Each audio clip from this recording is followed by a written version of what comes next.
Hey guys. Urizi here. This is part 4 of What If Sakura Became Independent. Hit like and subscribe, and also don't forget to check the author. Let's start. We are pain, that's all. We are God.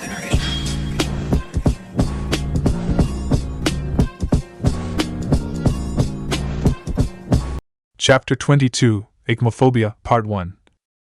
Her hair was still damp from the shower when Sakura made her way the arena, nibbling gleefully at a stick of syrup-coated Anko Dango.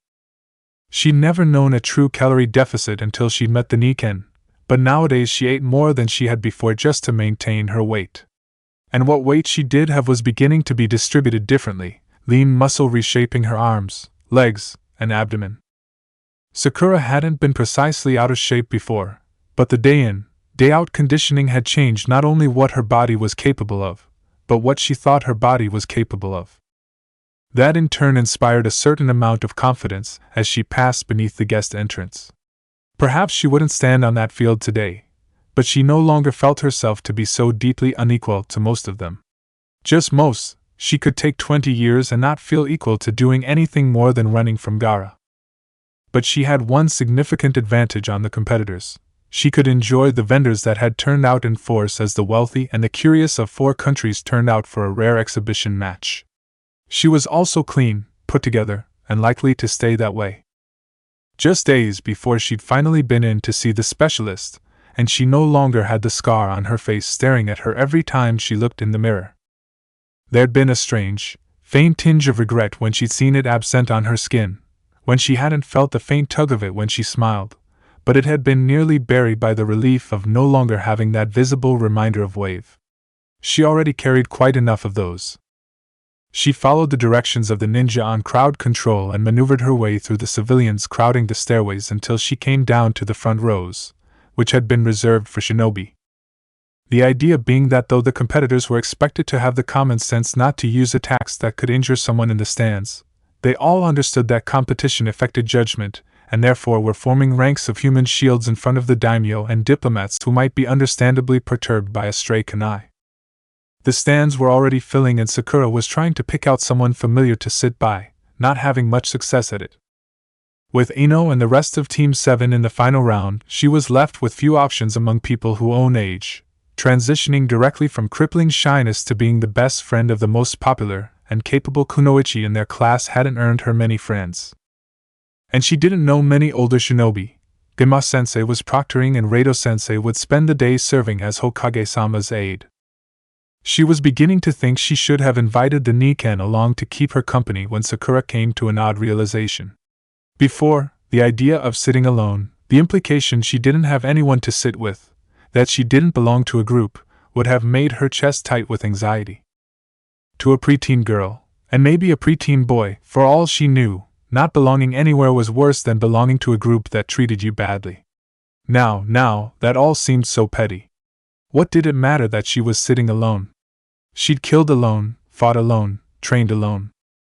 So she chose a seat with a view she liked, helped herself to another stick of dango, and settled in for the competition. If the stranger at her elbow, she'd chosen an aisle seat, made her uncomfortable, it wasn't any sense of social embarrassment any longer, just an unhealthy paranoia that was still dogging her through her nights and into her days.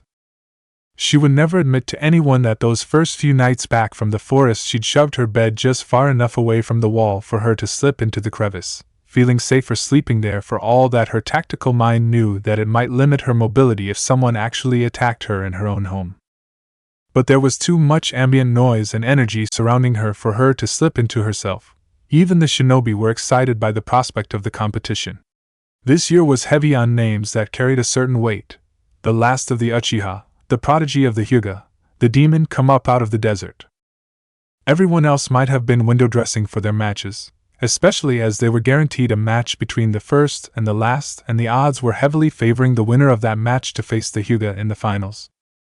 Sakura couldn't disagree, given what she'd seen, but something like odds wouldn't stop Naruto from beating his head against a brick wall until the wall bled. The third round opened with Tenten and Rock Lee, who'd taken the exhibition to heart, giving the audience an intense display of shinobi technical skill without serious aggression driving their fight. And they didn't throw themselves at each other recklessly either, each clearly pacing themselves in anticipation of several more rounds. No point in winning the first round if you face chakra exhaustion at the beginning of the second. For a long time, it looked like it could go either way, and then Lee made some move she couldn't quite follow with her eyes and Tenten was down, his hand at her throat in an echo of his signature opening stance. When Gemma-sensei called the match in Lee's favor, Sakura could just make out a rueful smile on Tenten's face as Lee shifted his hand away from her throat and pulled her to her feet. Her hand clapped down on Lee's shoulder in a friendly gesture, and her body language made the short exchange that followed look like encouragement. It was nice, Sakura decided, to see a team who could enter into even a high-stakes competition like this and still treat each other with respect. Of all the things they displayed on the field, that impressed her the most. Team 7 wouldn't have been able to replicate that, not for all their Sharingan eyes and impossible chakra reserves. The match that followed it was about as unlike the first as it could be without actual homicidal intent. Hyuga Niji all cool dignity while Naruto shouted, and raged, and seethed. She was glad she couldn't make out exactly what he was saying, because while time had tempered her resentment, she hadn't forgotten what she'd felt as Hinata picked herself up again and flung herself against an enemy she wasn't skilled enough to beat. Tell her it's enough, she'd wanted to shout, tell her it's alright to quit. Tell her she doesn't have to hurt for someone else's hate. Some part of her knew that Naruto had only wanted Hinata to stand up for herself, to defend her pride and her skills, but what would it mean to absolutely commit yourself like that and lose anyway? But whatever impact that match had had on Hinata, whatever effect all that impassioned yelling had on Niji, it was Naruto who won the match. The next match was slated to be Sasuke's, but he still hadn't made an appearance. There was a sharp fragment of worry there, but a stronger sense that he was with Kakashi-sensei, who would probably be late to his own funeral, told her that they were just late. Shikamaru's match followed on the heels of the announcement that they would postpone the highly anticipated battle between Sasuke and Gaara. Given the nature of the match that followed, Sakura thought it would have been disappointing for the civilians even if they hadn't been anticipating anything else.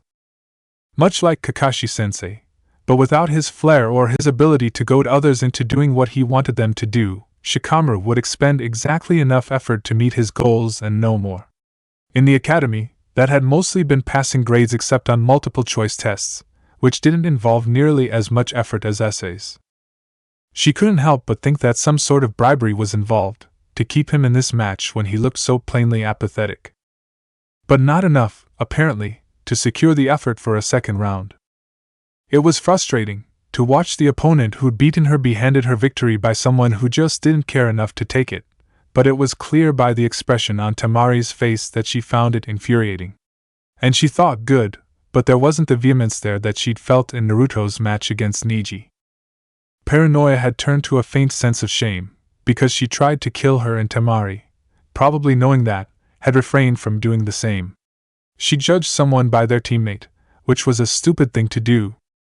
It was part of the reason she'd hated being slotted into a squad with Naruto, because she'd known that what people thought of her would be tainted by what they thought of him. She wasn't Naruto. And Temari wasn't Gaara. She was glad when the two of them cleared the field and Ino and Shino took it. Sakura cheered for Ino, even though she was aware it was a bad match for her skill set since she wouldn't be willing to kill Shino's Kikaichu, devastating his colony being far more traumatic than destroying his favorite kunai. Ino lost, but she did it with style, collapsing dramatically to her knees as a cloud of chakra-eating bugs lifted from her shoulders, not bloodied and bruised and beaten, but seemingly untouched. If she had to lose in a public arena like this kind of ending was the kind best suited to Ino, especially when she tried to stand and her legs almost collapsed again and both Gemma-sensei and Shino moved to catch her. Ino had always been the heroine in her own story. She'd come to the academy with a team waiting for her, tailored for generations to support her skills. Her skills had been unquestionable, from sparring matches to flower arrangement, coupled with, if not perfect social grace, then a real sense of her own place in their little microcosm. A kind of social command, Sakura would have called it. She might not have been universally liked, but no one made fun of Yamanaka Ino. There was a distant regret in Sakura that she would never be that girl, but the resentment was gone, as if her subconscious had finally recognized she no longer had a place in that story. She felt freer for it. Sadder, but freer. And then came Sasuke. The last-second entrance, his hair settling from an assisted shunshin, back to back with a shinobi infamous the continent over. Everything was so perfectly calculated to heighten the drama of the moment that she knew Kakashi-sensei was behind it.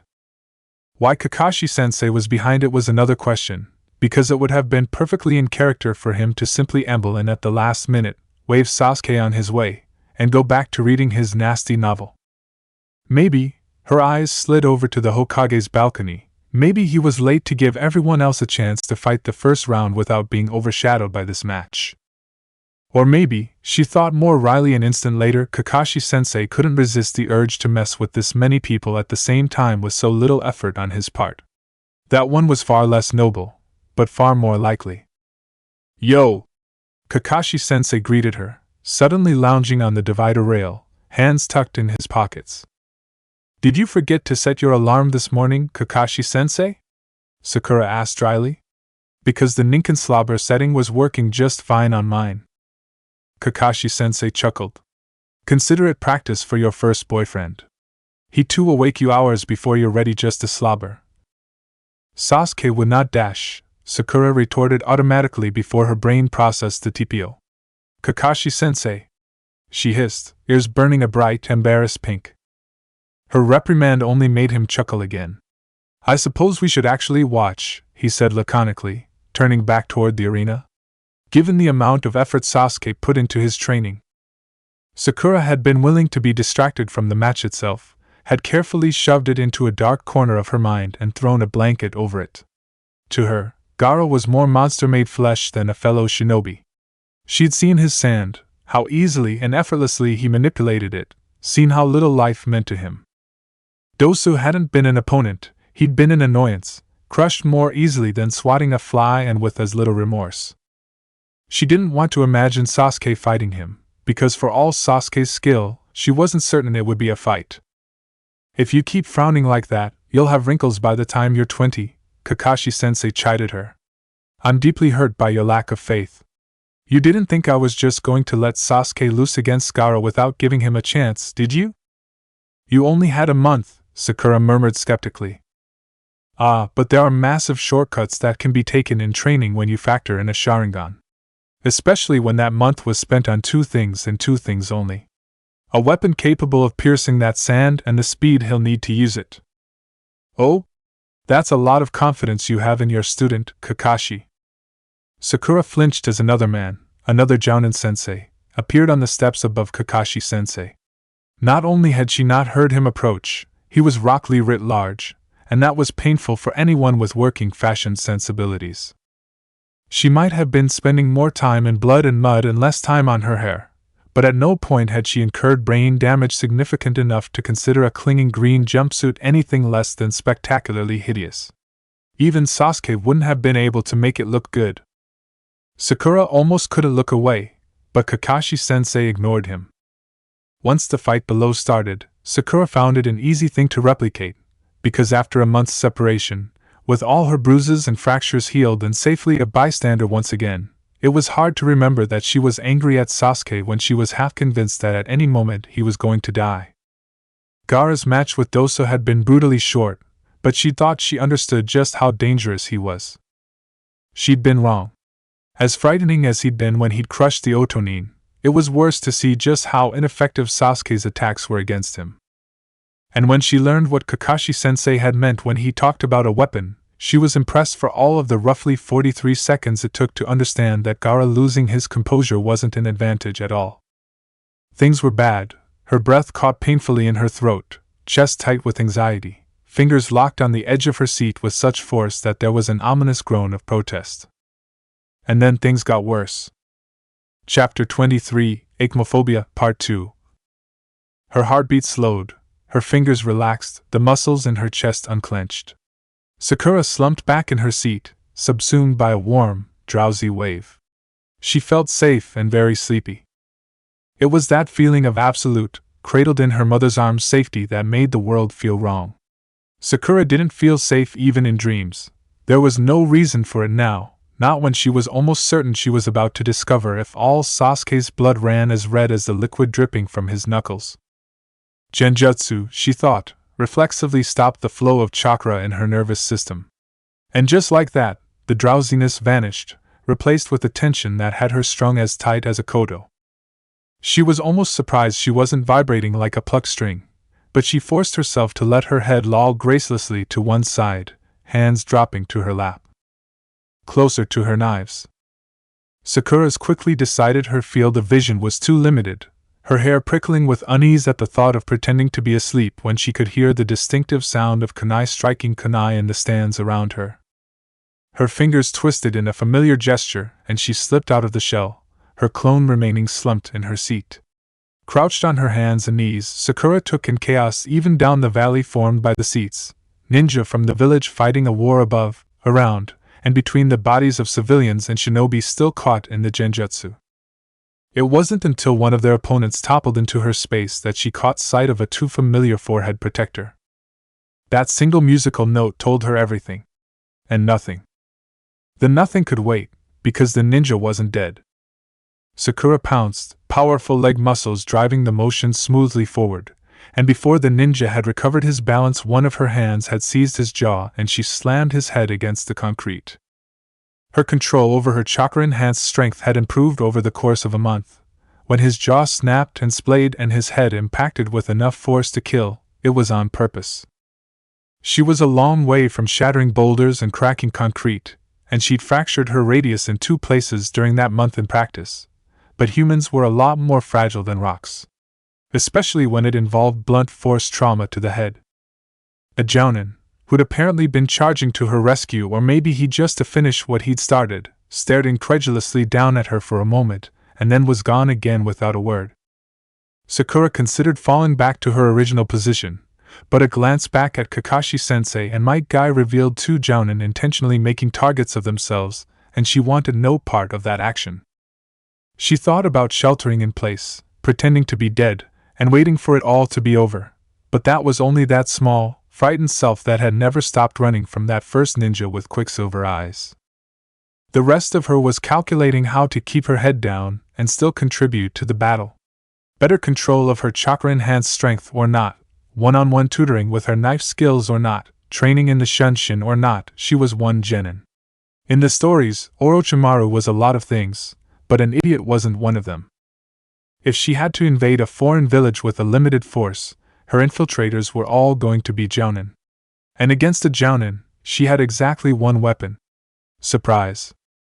And if that failed, well, they were going to be mailing her to her mother in a box. It was a good thing she had slender shoulders and a child's small body. Otherwise she really wouldn't have been able to squeeze between the feet and seat backs without leaving a telltale trail of shifting bodies. Sakura could swear she could feel her heart thudding against the back wall of her throat as she scurried along between the seats, heading toward a battle that she could hear but couldn't see without raising her head above the safety of her trench. The sheer number of feet she had to skirt made her uneasy. Who was powerful enough to lock down this many ninja in a genjutsu? Was this Orochimaru himself? Some part of her hoped so, because if this wasn't Orochimaru, it meant he had a subordinate capable of this. And that was bad. She tried to shove the thought that the enemy could slaughter the sleeping ninja like cattle under a mental rock, but it was cockroach persistent. Could she wake them? Should she wake them? Or would that just cause more chaos? Sakura reached the battle before she had to come to any decision, and she went to her belly, crawling almost entirely beneath one of the seats and watching the footwork of 2 jounin as they grappled in the narrow aisle. She was lucky. They were talking and the otonin was female, with slender ankles and painted toes. She had to wait for the sneering otonin to come within reach, but when she did, her hand shot forward like a snake striking, and when it closed around the enemy kunoichi's ankle she jerked it toward herself with all her might. The kunoichi had all her weight braced against her opponent, was using chakra to help her keep her footing, but Sakura was the straw that broke the camel's back. The kunoichi went down hard as her opponent capitalized on her sudden weakness, and her legs slid beneath the seat where Sakura was lurking. It would have been a bad position to recover from regardless, lunging directly upward likely to dislocate a hip or break her leg, and her opponent wasn't about to give her more space. But Sakura didn't take the chance that one of Orochimaru's people wouldn't bend in places humans couldn't. Modern shinobi were lightly armored as a rule. They were stealth troops, not samurai shock forces, though their ninjutsu made that a possibility. The kunoichi was true to that rule, so it was only fabric and flesh that provided a barrier to her knife. And Sakura kept her knives very sharp. The spout of blood from her femoral artery caught Sakura in the face, startling her, and she smacked her head hard against the underside of the seat. Her backward scrabble was ungraceful, but she managed to get the blood out of her eyes and wasn't attacked in the interim, so it was a victory. "You okay?" The jounin that she just assisted asked her, glancing down at her only briefly before launching a kunai at an opponent. "Provided she doesn't do something stupid like bleed acid," Sakura said, resisting the urge to use her shimok to mop her face. "Sir," she added belatedly. That earned her a harsh chuckle. "You'll be fine. Good assist." "Thanks. Good idea or bad idea to try to wake some of our people?" Sakura asked, the feeling of blood on her face overwhelmed by the relief at being able to ask an adult what she should be doing. Even a total stranger. That way, if she woke someone up and they died because of it, it wouldn't be her fault. She was learning to live with the reality of her own mortality, and the blood already soaking her hands. She wasn't yet strong enough to bear the deaths of her fellow soldiers, not when it was her decision that brought them there. "If you can bring some of the chunin up, do it," was his response. "Leave the genin under." "Yes, sir," Sakura said. She'd crawled beneath a chunin seat to get at the Oto Kunoichi. Now she dragged the chunin down into her trench.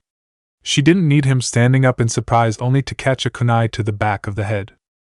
Sakura was less practiced at breaking others out of genjutsu than she was at freeing herself, but seconds later she had a very confused chunin staring up at her. "Why?" "We're being invaded by Oto forces," Sakura said curtly. "How good are you at breaking genjutsu?" As it turned out, he wasn't, but he was perfectly willing to drag another chunin to her. Sakura was soon surrounded by enough chunin to form 2 combat squads, which almost emptied her row of those who'd thought to wear their distinctive flak jackets. There were probably more chunin among them, but they left those in their cities asleep. One squad covered their advance as they switched rows, a kunoichi wearing Inuzuka clan markings now helping Sakura to break the genjutsu. It was frustratingly slow, because unlike casting a genjutsu, breaking it required physical contact for someone with her skills. And she was getting quickly tired of explaining that yes, there was an invasion and no, she was not going to play 20 questions under fire. It was a very different sort of thing to the fights she'd been in before. This was a battle where killing 1 or 2 people almost didn't matter. It wouldn't be over quickly, wouldn't be finished cleanly. They hit patches where the infiltrators had killed their people before a jounin could challenge them. They lost members of their squad as the Otonin tried to stop their forward progress. Unlike the jounin, the Chunin formed squads to combat the Oto shinobi, 3 teams remaining in orbit around Sakura and the growing complement of genjutsu-capable ninja. "I think we've got enough people to break into squads," the Inuzuka kunoichi working next to Sakura said. 2 to break the genjutsu, 2 combat squads to cover them? "Why are you asking me?" Some part of Sakura screeched, because the kunoichi was at least 4 years older than Sakura, but she nodded. The Inuzuka kunoichi bared her teeth in a fierce smile before she relayed instructions along the line. She took with her a cluster of Aburaim chunin they'd recently woken and a gangly, nervous chunin who was in his first stage of medic nin training. Sakura didn't recognize the clan affiliations of any of the chunin who were suddenly falling in around her, but she thought that her partner in breaking the genjutsu was a Yamanaka. The lead of her combined combat team was a shinobi with long white hair, fine as spider silk, and a kodachi that flowed like water. Sakura almost headbutted Kakashi-sensei, who was suddenly crouching in front of her as she moved toward her next chunin. "When you're done leading the resistance," Kakashi-sensei said dryly, "I have a mission for you." Sakura stared blankly at him for a long moment, her brain readjusting to the idea that there was a world beyond the next chunin. Then she nodded, glancing up at the lead of her team, who obligingly pulled his blade from the gut of an Oto shinobi and sidled closer. "I'm borrowing my student," Kakashi told him before Sakura herself could say anything. "Understood, sir," her lead said, and Sakura tried to fix his appearance in her mind. There was a gaping, freely bleeding wound high on his side, which he'd taken when a pair of Suna Kunoichi had tried to rush Sakura. He'd killed the first, taken the wound, killed the second almost before it had sunk, and that Suna had betrayed them, was collaborating with Oto for the invasion. She didn't even know his name, and that didn't seem right. When this was over, she'd ask. She rose from her crouch, knees protesting, and then hesitated before following Kakashi. When this was over, there might not be any opportunities for asking. Thank you, she blurted, making him look back at her. I'm Haruno Sakura. Sakuya. Yumatsu Sakuya. I'll let Sasuke know you were having an affair while he was off chasing down Gaara, Kakashi-sensei murmured as he tucked her beneath one arm and flickered to the top level of the stadium, where Naruto crouched and Shikamaru sprawled. Sakura-chan, are you alright? Naruto asked her worriedly, and it took a moment to remember there was blood, dried and flaking, on her face. There'd been other worries. It's not mine, she replied. Did you say Sasuke was chasing Gaara? Sakura asked Kakashi-sensei. His team retrieved him and removed him. And Sasuke decided he'd take the initiative and follow, Kakashi-sensei replied. Which is where you all come in. It'll be the first A-rank mission since Wave. His voice was light, but his single visible eye wasn't laughing. Naruto seemed excited by the prospect of being able to do something, but Sakura's hands tightened into fists. From here, out of the worst of the battle, she could hear the sound of fighting in the streets beyond the stadium. Stupid, some part of her mind said, of course that wasn't all their forces. And there would be others, in the forest.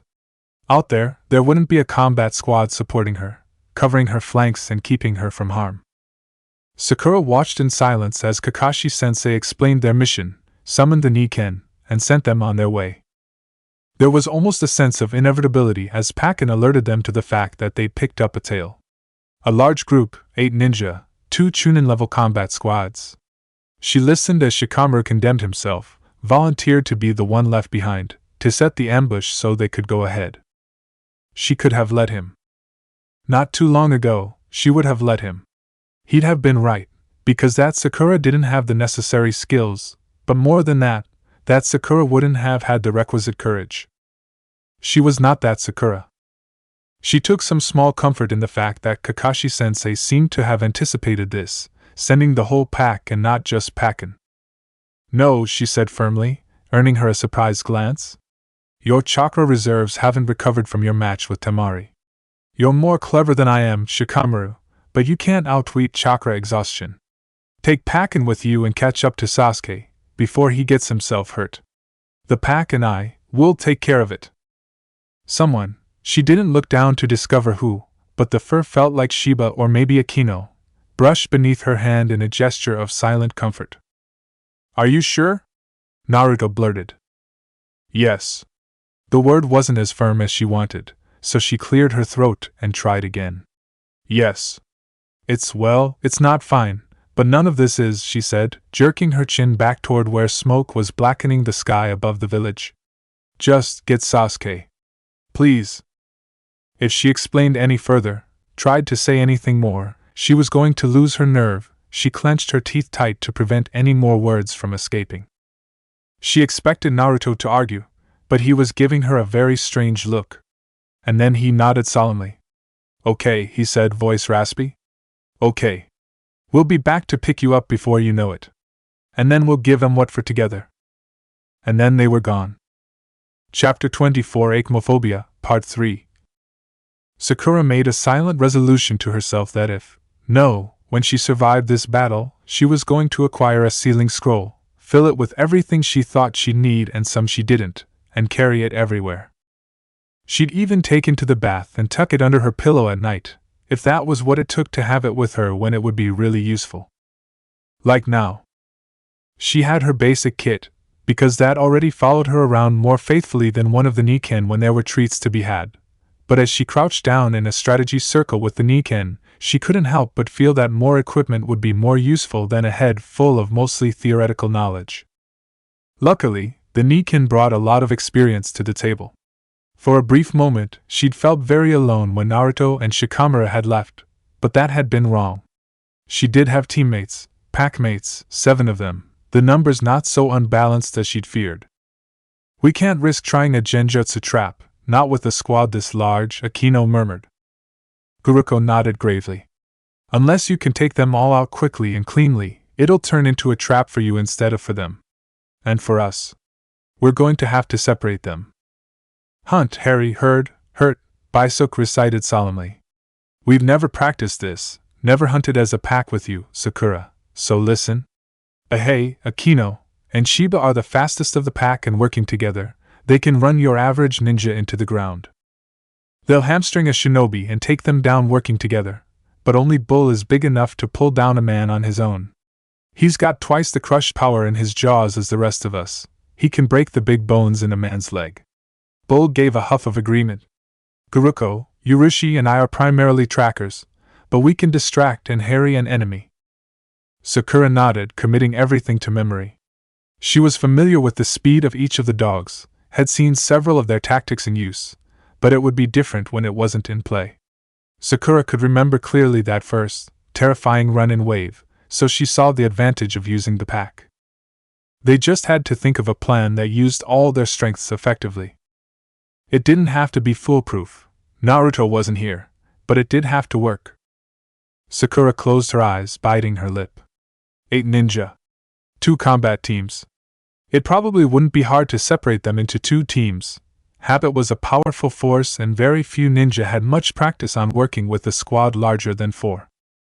If it was a small enough threat, they'd likely split into 2 cells, one to deal with it and the other to continue to their assigned target. If she was very lucky, they would only send 1 or 2 ninja to investigate the split in their tracks, but Naruto was the one with the favor of the cosmos. Sakura would plan for a full team. Whatever her plan was beyond that, it couldn't be time-intensive. She'd still need to catch up to the squad pursuing the others before they actually caught them. There were certain distress signals that were pretty universal that might make them turn back, but she couldn't risk that more of the Oto or Suna forces would come investigate. I must be like lightning, Sakura thought to herself. So fast, so sudden, it's gone before the sound arrives. She hadn't meant it as a pun, but as the thought anchored itself in her resolve, she realized the play on words. When they talk about turning out like your sensei, she thought wryly, crossed her arms across the top of her knees and ducking her head behind the barrier. I thought I'd end up with something more useful than Kakashi-sensei's terrible sense of humor. Kill your heroes. Sakura lay belly down in a tangled patch of briars, in a sort of tunnel created by animal traffic. It was an ideal cover, but this deep beneath the iconic, towering trees of Konoha's home forests, briars and their like were the only things with the tenacity to grow. Her shimok was tied securely over the lower half of her face, the fabric taut against her cheekbones. She'd retrieved her combat glasses from her pouch, the first time she'd poked herself in the eye with a low-hanging branch when moving faster than the human eye could normally track was the last time, so far as she was concerned. She'd been more than half convinced she'd put her eye out. Sleek, sort of cool-looking, her combat glasses sat close to her face and had a narrow rim of some spongy material around the lens edges that she could channel chakra into to create a seal, which she'd done. Sakura wished for the reassuring warmth of a small body tucked at her side, but for now the Niken were outside the clearing, per the plan.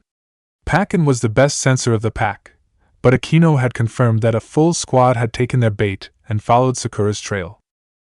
Her fingers dug furrows in the loam as she watched them walk into the clearing, their steps heavy with confidence. 4 men older, with no distinctive uniforms or weaponry. Chunin rather than Jounin. Which makes them still better than Yunin, she reminded herself harshly. She held her breath as one ninja almost stepped on her fingers, but her genjutsu was apparently proof against their detection. That was good. They'd been almost certain the team had been tracking them conventionally. A good sensor type would have made her genjutsu as pointless as a paper bag pulled over her head at this range. Sakura didn't shift, even when the ninja pivoted to say something to his team. A shinobi chooses his moment, she told herself, but the waiting was terrible. She was utterly convinced that the sound of her heartbeat was just as loud to the enemy as it was to her, that the Otonin were toying with her, but then one of the ninja placed his foot squarely on one of the tagged packets. The directed pulse of chakra interrupted her genjutsu, but the tags concealed around the clearing went up with a roar, heavy gray smoke billowing outward, and contained in that smoke was enough airborne capsaicin to make Sakura's throat burn instantly despite her precautions. It was much worse for the Otonin, but there was no guilt or pity for them, not like that silver-eyed Nin who died in fire. This was her home, the last safe place. And they'd ruined it. She didn't even have to lunge for the ninja, he'd been that close, just raise up on her knees, knives driving forward into his femoral artery. Not lower in his thigh, as it passed through the adductor hiatus, like the kunoichi, but just below his groin. Her knives were turned with the curve down and angled slightly, like razor-backed fish, slicing through the heavy muscle to open the medial circumflex femoral artery. He collapsed almost on top of her, and Sakura had to twist awkwardly away to avoid being trapped by his weight and the natural snare of the briars. She hissed in a breath as a kunai drew a long, shallow gash along her collarbones, and that deep breath burned worse than the wound, but she swallowed down the urge to cough, turning the pain and the fear into movement. Thanks to Kakashi-sensei and the Niken, she had plenty of experience in maneuvering in heavy briar growth, which was all thorny snares and unexpectedly strong plants. Wherever sound was, they apparently had less undergrowth. Charging forward in these conditions required stepping high and clear, not like the low, soft steps that ninja were trained to use to minimize noise. Even in the heavy smoke, she could track her opponents by the sound of the cursing, coughing, and tugging on the network of briars. She heard it grow quieter on her left, one of them taking to the trees, but that left two of them on the ground. Her covering smoke was a double-edged blade. It made it much, much harder to dodge kunai. Two more dug trails on her arms as she swept toward the target farthest to her right. She didn't know how he saw her through the tears streaming from his eyes, but he had a pair of kunai in his hands. He was taller, stronger, but the capsaicin was doing its work, his breathing rasping, uneven, interrupted by violent coughing. It's hard to fight when you can't breathe. His strikes were rough, a little desperate, and nowhere near as fast as Reita-sensei's. He struck at her with both kunai pressed close together, driving them toward the center of her mass, which might have been more effective with his full strength and some momentum behind it. She used her left-hand knife to redirect the force of the blow to one side, giving her an opening. Sakura heard another of the Otonin coming up behind her and panicked a little, lunging forward even though the angle wasn't right. Her strike along his side wasn't clean, and one of his hands came back and caught her in the jaw, the cold metal ring of his kunai leading the blow. Sakura lost her footing, the metal slamming into her cheek hard enough to make her teeth break through the skin, and the teeth themselves felt painful and loose, but she wasn't given any time to recover. This close, the smoke made a less than effective barrier, and her opponents were trying to end this as quickly as she was. She shoved chakra forcefully into the soles of her feet, running forward when her cowardly self screamed run away. One knife was sheathed, her hand pitching kunai with chakra driving them whistling through the air, and there was her opening again. Her recovery was unexpectedly quick, judging by the widening of his eyes, and she came low, her shoulder catching the injured knee just below his ribcage only seconds before the knife in her other hand went deep. Too deep, she felt the tug as he began to fall, knew that she ran the risk of breaking the blade if she'd caught it between vertebrae. She let the knife go, just in time to badly block another strike from his partner, and barely twist aside when the other Otonin dropped down from the trees. Mostly twist aside. There was a burning line straight down on shoulder blade, but it wasn't her spine and it hurt less than her face. And it didn't interfere with her ability to strategically retreat, the smoke having dissipated enough that she could clearly see her opponents again. She used the trees to make it difficult for them to use kunai, and they hadn't come more than 20 yards before the Niken made themselves known. Yurushi bolted from the underbrush, acting like a living tripwire, the Otonin's momentum sending him face first to the ground. Before he could do more than come up on his elbows, Bull was on him, powerful jaws closing over the back of his neck. Sakura turned just in time to see Ahei, Akino, and Shiba burst from their own hiding places, two of them flanking the last ninja and catching his sleeves and snapping teeth, the third savaging the back of one knee. He began struggling wildly, but Akino and Shiba kept their grip and pulled at his arms like a macabre tug-of-war. Sakura heard the fabric of his sleeves begin to give, but her kunai had already caught him in the base of his throat. Breathing heavily, Sakura very carefully raised a hand to her neck. When she twisted, there'd been a sharp jolt of pain and then numbness. Vertebrae out of alignment. Nothing she could do about it, except hope nothing caught when she tried to turn her head. She didn't even try to investigate her cheek. The Niken didn't wait on her when she doubled back to retrieve her second knife. They would need the time to get as close to the other squad as possible, because while they were fast, none of the Niken could move at Shunshin speeds without Kakashi-sensei's assistance. Sakura had to work to bring her breathing under control, because this would not only be the most dangerous Shunshin she'd ever done, it would also be the longest. And the others had been under supervision, in very controlled conditions. Mistakes made at that speed meant shattered bones or worse. Even if she didn't hit anything, if she screwed up the chakra flow that would temporarily increase the speed at which her optical nerve processed input, she could potentially be blind for the rest of her life. Shunshin made for a strange experience, seeming to expand time and compress distance, but there had been a sharp thrill in mastering it.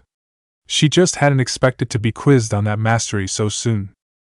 She took another breath, stilled her quivering. And then she moved.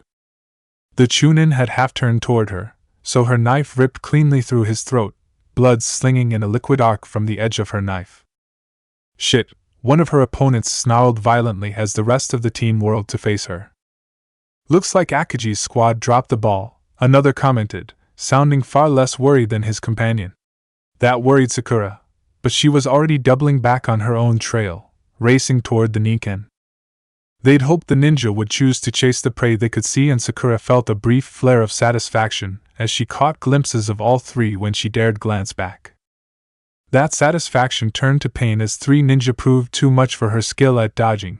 She had to leap to clear a deadfall, and a kunai caught her high in the shoulder. She made a strange, half-stifled scream and landed heavily, but she kept running. She was getting worried and a little lightheaded by the time she heard the Niken set upon the Otonin, and she turned just in time to catch the full force of a running tackle. The impact drove the kunai set in her shoulder even deeper, and this time she did scream, but she also clawed one-handedly at her attacker's eyes and bucked hard enough to throw him off.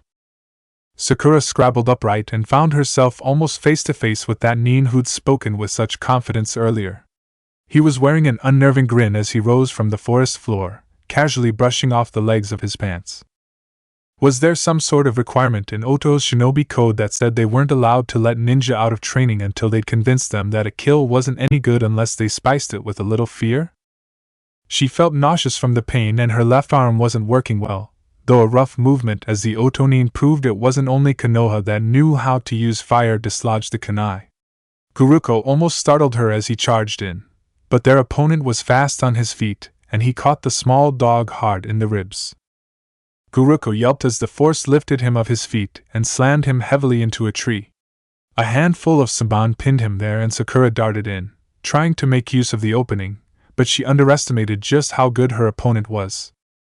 The broad, wedge-shaped blade of the kunai caught between her ribs, and she screamed again, but she managed to catch his wrist before he could pull his weapon free. The scream turned into a war cry, and she headbutted him with everything she had left, put all the force in her body into the blow, and she heard the sickening crack of his nose giving way. She let go of his wrist to grab at his collar, and smash her head more squarely into his forehead, and when his dead weight pulled at her arms, she let him drop. Sakura stood still for a long moments, her vision unfocused and her eyes dripping freely, gasping in air. Then she clawed at her shimok, yanking it down just in time to throw up everything in her stomach. When she was finished, she found herself on her hands and knees, almost sobbing as she used the fabric to clean away the vomit that had leaked through the long, ragged hole in her cheek. Her hands went to the kunai lodged between her ribs, but someone barked at her, "Don't pull it out." "It hurts, it hurts, it hurts," she keened and struggled upright, stuffing the soiled shimok roughly into a pouch. She tried to stop her tears, because her ragged breathing made every wound echo pain back at her, but it was beyond her. All she could do was stagger over to Guruko, pulling out the samban as gently as her clumsy fingers were able. He was breathing, but he lay in a little crumpled heap that she gathered carefully to her chest. The other Niken gathered around her, the fur on their muzzles stiff with drying blood. Even as she watched, Bull sniffed her downed opponent, and then closed his teeth over the shinobi's throat. He gave the body a savage shake before he released him and padded up to her, whining faintly in the back of his throat. "This is as far as we go," Sakura said softly. "This is where our mission ends." Chapter 25: Asthenophobia. It took Sakura a long time to realize she was losing short patches of time. Or maybe it was only a short time to realize and a long time she was losing. When she tried to look up at the sun to gauge the passage of time, a hot wave of not quite pain radiated out from her neck, and she found she couldn't tilt her head back any further. That was okay, she decided, feeling Bull's head pressing against her back in an effort to keep her upright. If she didn't remember stopping, found herself staring blankly ahead with the Niken whining encouragement at her knees, that was okay. Even the pain, which seemed to get worse with every step, was okay. These things were evidence of survival. Only she was allowed to decide when it was time to lay down and die. And that was going to be a long, long time from now in a soft, super fluffy bed. It would be warm and comfortable, and it would be just like falling asleep at the end of a long day. A good day, where she'd done something that didn't involve dead men and the memories they'd carved into her. Someone would be there, she decided as she made a conscious decision to take one more step. Everyone died alone, but she could have someone at her side until that last moment, and when she'd gone on, he'd follow. He wouldn't leave her, even for death. She'd go first, she decided, and took another step. She tried to picture Sasuke laying at her side, fingers interlaced with hers, breath slowing in time with hers, but found she couldn't picture an old Sasuke at all. As she stumbled and nearly fell on top of Guruko's limp weight, she realized she couldn't picture herself old either. Her long time from now seemed like someone else's dream. But she clung to it tenaciously. Maybe she couldn't imagine it properly, but that didn't matter. She was going to live long enough to see it. "We're almost to Konoha," someone said encouragingly. She had to blink several times to get her eyes to focus on the Niken speaking to her. Baisuk, she thought, inordinately pleased with herself after the effort it took to retrieve his name. "Come on, Sakura, you've got this beat," Shiba said, prancing from side to side in a way that made her feel like she was going to throw up again. Sakura blinked at Shiba and Baisuk, then realized she was missing dogs. Several of them. Where did everyone? "They'd gone to find someone to help," Baisuk said. Sakura nodded dumbly, but she kept walking because she'd driven it into herself that walking was good, was synonymous with not dead, and she was still not dead. So she walked. Straight into a barrier that gave, just a little, but it was enough to stop all her forward momentum, and she sunk down on her heels, still clutching at Guruko. Forcing her numb fingers to release his fur, she patted down her leg until her hand closed over her knife. "Whoa, hold up there," someone said. "I happened to see Kakashi's Niken running through the street like there was an even bigger fire somewhere else, and when I ask them what's the matter, they tell me one of his students is injured. And here I come to find that not only is his student a cute little miss, she's entirely prepared to stab me. That sort of breaks my heart." Sakura glanced up as far as she could before the pain stopped her, then rolled her eyes up, trying to take in her something. Her first, overwhelming impression was hair. Lots of hair, rough and white like. Her mind failed her as she tried to think up a suitable metaphor, but then all that hair shifted as the man crouched down. She was immediately struck with the impression that she knew this man, but didn't know him. "You're Orochimaru's teammate," she said when she failed to remember his name. His head sagged, and when he looked up again, his smile was slightly rueful. "You know, it's been years since I've been sidelined as Orochimaru's teammate, but sure. My name is Jiraiya, and let's just cut off introductions there for now, before you do something very dramatic like die in my arms. Good fiction, bad reality." And without a single indication of effort, he picked them both up. Sakura's stomach lurched, but it seemed like a tremendous effort to throw up, so she kept up her interior litany of "just another minute, you can get through it, it will get better." She and Guruko were quickly handed over to some sort of field clinic, where the medic made a lot of noise and Jiraiya promptly disappeared. And the sight of his long, spiky hair, past his hips, swaying with his stride was the last thing Sakura remembered as the medic put her under. "Kill your heroes." Judging by Asuma's thunderous expression, he'd found his student. Kakashi briefly considered putting on his best giving a damn expression, but he didn't, and there were bodies burning in the streets, so he didn't. What were you thinking? The other man demanded. Sending Genin after a monster like Gaara? Sorry, Kakashi said with mock pleasantry. I must have overlooked all the jounin with nothing to do in the middle of a joint invasion. Asuma didn't back down. You send Genin to get civilians into the emergency shelters, you don't send them hunting Jinchuriki. Well, Kakashi drawled, Suna did forget to send a note about that one. Maybe you should take it up with the Kazekage. I'm serious, Kakashi. They could have been killed. Kakashi's brows swept toward his hairline and masterfully didn't gesture back to the arena, where there were dead genin enough to make the point that there wasn't any guaranteed safety in times like these. Were they? He asked instead. Not the ones I brought back with me, Asuma admitted after a grudging pause. Shikamaru is suffering from nothing worse than chakra exhaustion. And both your students will recover. Both? I have 3. The third is just proof of what I've been saying. When Shikamaru told me that your kunoichi had stayed back to meet an ambush of no less than 8 chunin with just your dogs as support, I left him and your 2 to limp back to Konoha while I doubled back on their trail. And? Kakashi prompted. And she must have gotten lucky, one of ours must have interfered. There's a trail of dead chunin and a blood trail that a blind man could follow that dead ends outside Konoha's walls. You just better hope that your dogs were enough to make sure it was a Konoha shinobi that took her. Kakashi frowned, because while he'd acknowledged that sending them out was a risk, Konoha's military strength was nothing to be scoffed at. There'd been enough jounin and chunin to occupy the invasion force's time, for genin shouldn't have drawn the attention of 2 squads, not outside the walls when the real fight was inside them. For all that Naruto was what he was also soundly sealed, and Sasuke's Sharingan hadn't evolved to the point where it was indelibly burned into his chakra signature. If they'd been chasing fleeing genin just for the fun of it, it was sloppy and undisciplined. He crossed his hands behind his back to disguise the clenching of his fists, but his loss of control was only momentary. He smiled, eye creasing with the force of the motion. My guess is that no one interfered, he told Asuma as he bit down on his thumb hard enough to draw blood. A pulse of chakra.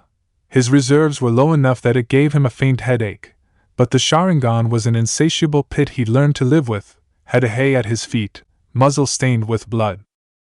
Kakashi, the hound said, relief heavy in his voice. Sakura, she. Oh, you're about to get the news, a familiar voice said as the toad sage dropped without warning from a nearby roof. There'd been enough jounin in the arena that Kakashi and Guy had moved onto the streets, helping to reduce civilian casualties by the simplest expedient, killing all the invaders before they could kill anyone else. Guy had, of course, tried to make it a competition, slightly more serious than their usual ones. Kakashi wasn't that crass, but he was winning. He cocked a brow at Jiraiya, who said, someone really did a number on your kunoichi, Kakashi. I'm impressed she managed to escape and make it as far as she did. For such a cute little miss, she's got some real grit. Kakashi glanced back down at Ahei. What happened? Asuma tells me you fell back to lay an ambush. Ahei perked his ears and ducked his head. Yes. 2 combat squads. We brought them all down before they could reach the others, but the last one got Kuruko and Sakura. She brought him down, though, and Bull finished him, he said, baring his teeth in a fierce canine smile. 3 of the kills were hers outright, and she finished off another while he was in our teeth, and she could have killed the last one. The medic means say she'll probably recover without complications, but it was very close, Kakashi. Kakashi's eyes strayed over to Asuma, who was staring slack-jawed at the hound, his cigarette threatening to escape his lips. I told you I didn't think anyone interfered, he said evenly to the other jounin. Wah, Kakashi, Asuma trailed off, shaking his head. Then he sighed, sucked in a noisy breath, and said, I have to go check on the rest of my students, before bounding off. Jiraiya was staring thoughtfully at the hound, brows deeply furrowed, but his expression relaxed when he caught Kakashi's glance. For such a cute little miss, sounds like you're raising her pretty hard, Kakashi. Kakashi chuckled, a flat, humorless sound. At this rate, it's less like I'm raising her and more like she's surviving me. I put her in a position where she killed on her first mission outside the village, and then she went and managed to impress Orochimaru during her Chunin exam. Jiraiya's gaze sharpened. She did identify me as Orochimaru's teammate. Did he try to recruit her? Oddly enough, he told me she was too dangerous to keep. Of course, that was right after she'd lost her preliminary round. Losing usually doesn't impress Orochimaru, Jiraiya pointed out, curiosity heavy in his tone. It does when your opponent almost dies 20 minutes later because you've got poison smeared on your blades. And she'd almost killed his entire genin team, and she survived an encounter with him personally in the Forest of Death. Just a few days earlier, Sakura made quite an impression. He was hunting the Sharingan, though. I didn't think he'd turn it into a full-scale invasion, he said darkly. Jiraiya chuckled, low and bitter. I don't know that anyone knows what goes through that head of his anymore. Then he shrugged, almost like he was throwing off an invisible weight. Well, lots of fires to put out, damsels in distress to rescue. And just like that, the Toad Sage was gone. Kill your heroes. Sakura woke up in time for the third's funeral, the hole in her cheek reduced to a long, shiny scar. She touched it gingerly as she examined her reflection, suddenly nostalgic for the cleaner line of her knife scar. This one was wider, a little ragged looking, but they'd regenerated enough flesh before sealing it that it wasn't puckered or twisted looking. It had, of course, bruised spectacularly, but the swelling was almost gone, and it wasn't to the sickly yellow stage yet. The medic Nin had put most of their effort and chakra into healing the much more dangerous stab wound, which was still very tender, though they'd apparently found enough time to put her spine back into alignment. More shallow cuts they'd left to heal on their own time. Kakashi-sensei had been by this morning to help her change the dressing on the long cut down her shoulder blade, which had taken 4 stitches. Sakura pulled her fingers away from the scar, returning to the reason she was in front of a mirror at all.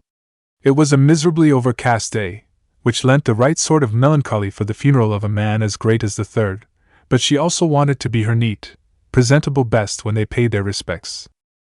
Her hair, unfortunately, took on a life of its own in humidity, so it was less a matter of styling it and more a matter of taming it. By the time she'd managed something respectable, though no amount of product had stopped her hair from parting itself back into rough spikes, it was time to rendezvous with the rest of Team 7. She idled a few extra seconds in front of the mirror, tugging at her clothing, though she'd ironed it very carefully that morning and already done a thorough Ninken hair inspection. Even her knife rig had been carefully cleaned, so that it no longer smelled like old battles. When she couldn't delay any more without actually risking being late, she left her house. She kept her eyes mostly on her feet, because she didn't want to see the damage that had been done to the village or all the signs of mourning. Sakura hadn't heard anyone come out with any official numbers, but the simple fact that they wouldn't release any casualty reports meant it was bad. Like, significantly weaken their military strength and lose clients to other villages and invite other attacks kind of bad. But she tried to shove that aside. Today wasn't supposed to be a day about numbers, profits and losses, it was supposed to be able the people those numbers hid. She would do her utmost to respect that. Neither Sasuke or Naruto said a word to her, though Naruto did give her a limp sort of wave and such a pathetic smile that she wanted to pat him on the head like he was one of the Nikken. Sasuke's eyes lingered on the vivid scar across her cheek like he wanted to say something, but he turned away instead and led them to where the service was being held. It started raining in the middle of it, like the village itself was crying, and she thinks that it was perfect and fitting, though she's also pulped the stem of flower she's meant to lay on the coffin in an effort to keep her own tears at bay. When the official ceremony was over, people started to break into tight knots, talking in low voices. Sasuke and Naruto both disappeared, but Sakura didn't try to find them. She was surprised when a friendly hand clamped down on her shoulder, and she looked up to find a solemn Inuzuka Kunoichi. It was the same girl who'd been helping her during the invasion. "Hey," she said, in that pleasant, slightly husky voice that seemed to be a common trait of her family. "I don't think we ever had time to properly introduce ourselves." A huge dog plopped itself down inches from Sakura's feet, wagging its tail slightly. He or she wasn't like Akamaru, was instead like one of the huge wolf dogs she's seen other members of Kiba's clan with, this one ruddy-colored. Haruno Sakura, Sakura offered somewhat timidly. Inuzuka Mariko. And this is Ri, she said, tilting her head down at the dog. Thanks, the dog, she said, for helping Mariko out. She bared her teeth, but it was a silent gesture. Stupid to ban the ninja from bringing their companions if they're full-grown. Apparently we make the diplomats nervous.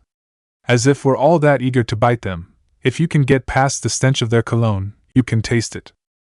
Mariko grinned down at her companion, then sobered quickly. When it was all over, we decided we'd find you and thank you. Good manners and all that, since you probably saved our lives. Good thing your hair stands out, though you could stand to grow a couple feet. I didn't realize you were so young. We? Sakura asked, but Mariko was already motioning to others. Familiar faces, ones she recognized from the stands. Sakura was there too, which was a relief, and he and the others formed up around her in their own little cluster of conversation.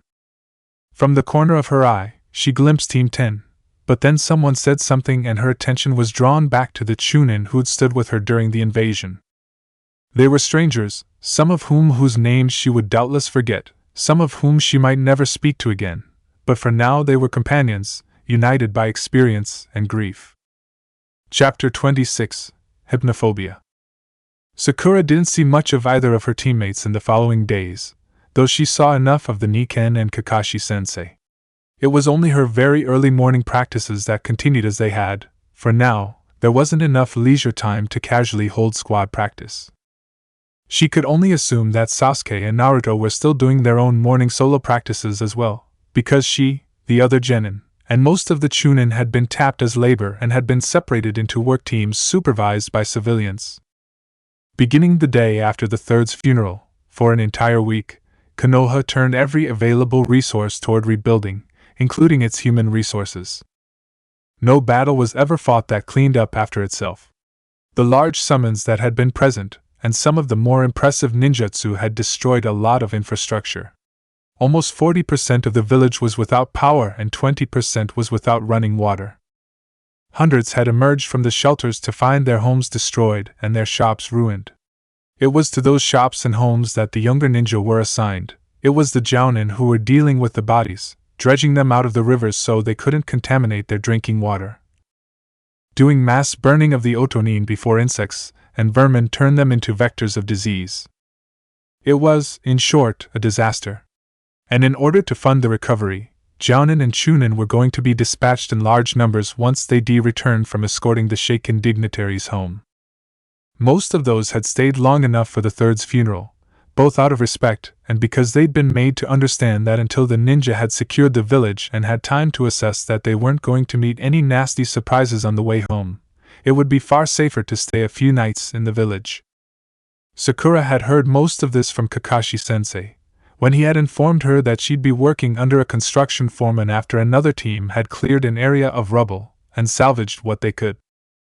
The combination of her chakra-enhanced strength, excellent grounding in practical mathematics, and her ability to walk up vertical surfaces guaranteed her a career in the construction industry if she ever got tired of the kunoichi life, Kakashi-sensei had told her dryly before making himself scarce. She had no idea what Naruto or Sasuke had been roped into doing, but somehow she was pretty certain that Kakashi-sensei was avoiding anything that even looked like heavy labor. As for her, though she was mostly fetching and holding and carrying for real carpenters, it was considered more skilled than carting rubble. Which meant that most of her crew was older, some of them even chunin. They'd intimidated her the first day she'd reported to the address that Kakashi-sensei had given her, but except for one or two of them who couldn't seem to pass her without heckling her, they were all nice enough. Sakura fell into a kind of routine, one helped by the fact that she wasn't sleeping well at night again, which meant she was bone-tired by the time she dragged herself home in the evening. She cleaned her knives, inventoried her kit, scrubbed at stains that would never come out of her shamok. Eventually, she'd fall asleep, usually after she'd given in and moved to a room that didn't have a window that opened onto a balcony. She sort of liked the shower. There weren't any windows in the room, and with enough pillows, the guest futon, and a blanket shoved inside the room, it felt a little like one of the nest forts her father had helped her build as a child. After rigging the door, it was very cozy indeed. She knew it was not necessarily healthy, but it was what it was and it was her routine. Until the morning the Nikken didn't come. Bemused, Sakura stowed away the guest futon and refolded her blanket very neatly.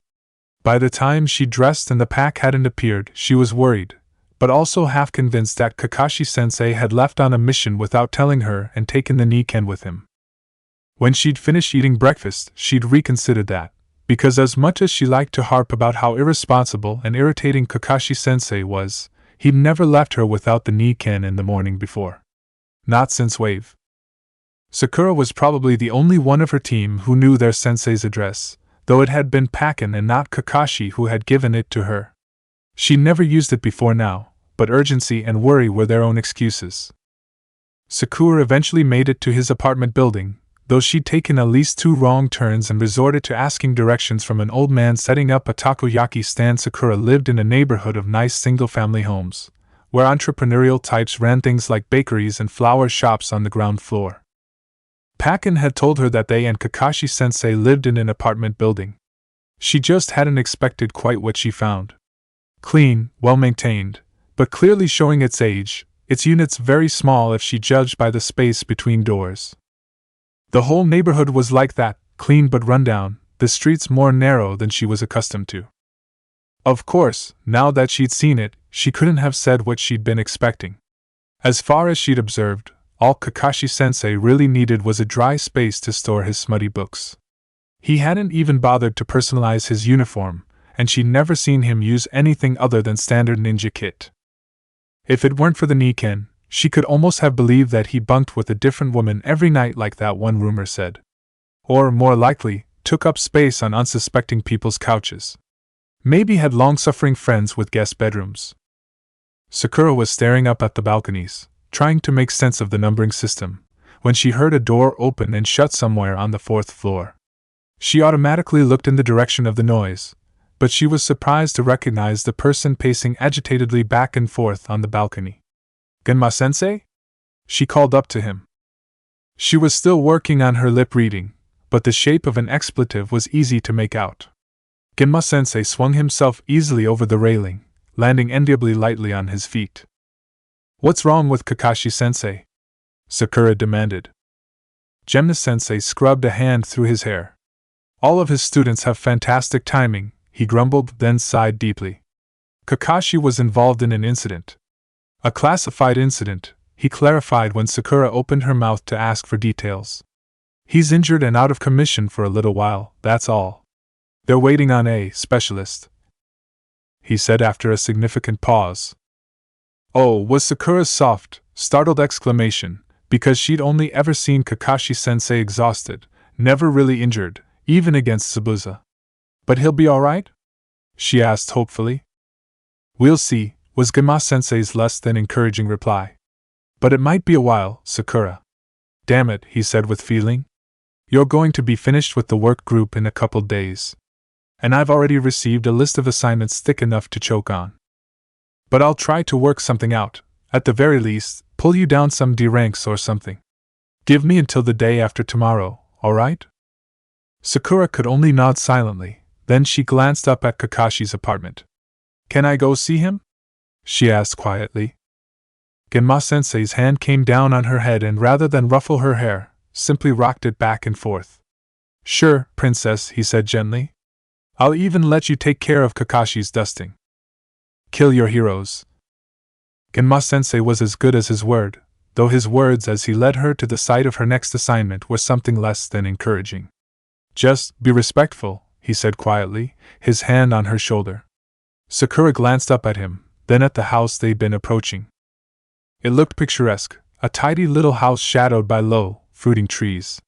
It was outside the walls, far from urban center of Konoha in one of the small communities that had developed as the population overflowed the bounds of the original village. The only sounds were the rustle of grass, the song of birds, and the hum of bees. She darted another glance back up at him. "It's usually Chunin who come out here to run errands," he said, still in a low voice. "You can think of this as a kind of retirement community." "Running errands is usually kind of a genin thing," Sakura observed, her own voice almost a whisper. "Yeah, well," Genma said, staring at the porch and its single rocking chair. They called her grandmother Nightmare. And that was the phrase echoing in her head as she tentatively rapped on the door. "Ma'am?" she called. "I'm Harino Sakura. I'm the genin that was sent to work for you this morning." Sakura heard the sound of very soft footsteps only just before the door opened. With an introduction like Obasan no Akumu, she'd braced herself for all sorts of things. What she got was a woman who stood no taller than she did, who smelled faintly of talcum powder and lavender, and whose smile lines were etched deep. As the woman's eyes brushed over the new scar on her face, Sakura resisted the urge to duck her head. Of course people looked. If it was someone else's face, she'd do the same. It was only when they stared that her cheeks started to burn, and she was torn between anger at them and anger at herself. It was nothing to be ashamed of. One day, she'd have repeated it to herself until she believed in it like she'd once believed that following the rules would keep her safe. Today wasn't that day, but then the woman looked away. Sakura scrambled in her memory for her real name, because she couldn't think of a quicker way to make a bad first impression than calling her grandmother Nightmare to her face. It came easily enough, because she'd asked Genma-sensei about it. Her name was Guzen Reiji, and though Reiji was a common enough name, it was also generally a man's name. Genma-sensei had just glanced down at her and given her an enigmatic smile, Sanban flicking. It's a pleasure to meet you, Guzen-san, Sakura said, ducking her head. The woman's brows rose faintly, but she smiled. "We have a busy day ahead of us," she said. "Harino-chan, wasn't it?" Maybe it was because Kakashi-sensei had been her taskmaster, but as the morning slid by, she only found Guzen-san demanding rather than nightmarish. She asked things to be done in just the way she wanted them, quickly and without mistakes. And she rewarded success with more complicated instructions, some of which she briefly suspected Guzen-san of making less than clear on purpose. And stopped suspecting almost immediately, because she knew it was probably just prejudice based on that nickname. That was before she kept catching sight of things, creeping things, crawling things, in her peripheral vision. Before she helped replant flowers and more things crept over her fingers than by rights should be in any square foot of soil, especially as there was nothing there when she jerked her hands back. Before shadows in the towels she was folding kept growing legs and flexing mandibles. She suspected genjutsu, but even when she subtly interrupted her chakra flow, she couldn't sense the moment when it broke. Or the moment when she was caught in another one. But she kept her mouth shut, did what Guzen-san asked, and showed up promptly at the appointed time the next day. Sakura wanted less and less to go, but she kept at it, for 4 long days so full of subtle genjutsu that even when she'd left the house and stopped the chakra flow that would dismiss a lingering illusion, shadows still kept creeping at her in her own home. She'd stopped trying to sleep in her bed entirely, and she tried leaving the lights on when she went to sleep, but found that only cast darker shadows. So she stayed in the dark, told herself that she would not be beaten by an old woman, and took frigid showers to wash away the sticky, clinging sensation of exhausted nightmares. But on day 5, when the shadows started creeping, she didn't have to form any hand sign at all. It was sort of like consciously blinking, if you happen to have hundreds of eyes. She blinked a lot that morning, the genjutsu growing more obvious and aggressive as her day marched toward lunch. And when her onigiri turned into a handful of maggots, she didn't even bother to dispel the illusion. It still tasted delicious. That earned her a slightly different smile, one with sharper edges. Guzen-san pulled her elbows onto the table, supporting her chin with her hands. "You're a genjutsu type," she observed. "Yes, ma'am," Sakura answered, uncertain as to where the old women intended to lead the conversation. "They send them to me occasionally. Want me to teach them," she confided. "Or that's what they call it. I call it theft." Her eyes were very hard, a strange hazel with a starburst core of green, as she met Sakura's gaze. "In my day, they did not welcome kunoichi. Women were wives and mothers, and if they fought, it was an extension of that role. To protect their house, their children. Even that was frowned upon. Even now, you hear constantly about the great, and there was a wry twist to that word, shinobi of the past. Their triumphs, their wars. How many kunoichi do you hear about in the academy?" "There's Tsunade-sama, ma'am," Sakura replied when her silence demanded an answer. "Who was a medic," Guzan-san replied sharply. I won't degrade her skills. They saved a lot of lives during the wars. But healing, that's been a woman's art since we came out of caves. And Tsunade-sama might seem ancient to you, but I can remember her as a child. My father never really reconciled himself to having a girl child. It wouldn't be until almost 7 years after I was born that my mother managed to give him the son he wanted. And her health was never the same again. Sakura was beginning to feel like an insect under a magnifying glass, Guzan-san cataloging her reactions to each revelation. I was taught very little, the old woman continued. But I decided that only I could make decisions for me, and I was going to be everything they told me I couldn't. I grew up in a time of war, so there was always the opportunity for practice. I experimented, tested, perfected dozens of genjutsu. I was the first female operative in ANBU. They declassified my file 5 years ago, so it's not quite a crime to admit that now. They called me the Fox Wife. And I was the best damn saboteur they'd ever seen. Sakura swallowed nervously. What happened? She asked. Guzan-san's eyes narrowed. They tried to assign Uchiha to my squad. I'd never liked the Uchiha, even before then. Everything they saw, they thought was theirs to take. A technique perfected over a decade, copied in the space of 10 seconds. Did they eventually force you to take one on? The smile widened, and for a moment, if she pictured skin smooth with youth, she could see why they'd called her the Fox Wife. I married a Hyuga and he moved into my house, she said, every word fierce with victory. The Hokage was wise enough to see that I would not stand for it, so that was it until after I retired. And then that proud man, Uchiha Fugaku, decided that it was beyond time that I pass on my techniques. I was an old woman, my husband was dead, and I had no children. And who better than this magnificent prodigy that happened to be his son? Uchiha Itachi called it an obligation, she spat. It was a good day the day he stormed out of this house. So you never taught him? No, Guzan-san said, some of the tenseness leaving the set of her shoulders. He was a strange, quiet child. After his father had had enough, he came to me in person. I was prepared to turn him down, but instead he apologized for his father's temper and his presumption. Killing his clan was the greatest favor he ever did for this village. Sakura couldn't react at all for a moment, her brain unable to process what Guzan-san had declared as decisively as her favorite type of jam. How can you say something like that? Sakura managed to force out at last, not quite shouting. Her mind was awhirl with the implications of that terrible, blasé statement. She hadn't realized she'd half risen out of her chair until Guzan-san said sharply, sit down. You were too young to remember what they were like. You have only stories and too many people are afraid of telling evil stories about the dead. For now, take it as my opinion, and I am entitled to that. Sakura tried to swallow down the sick feeling, but it wouldn't leave her. Did you ever teach anyone?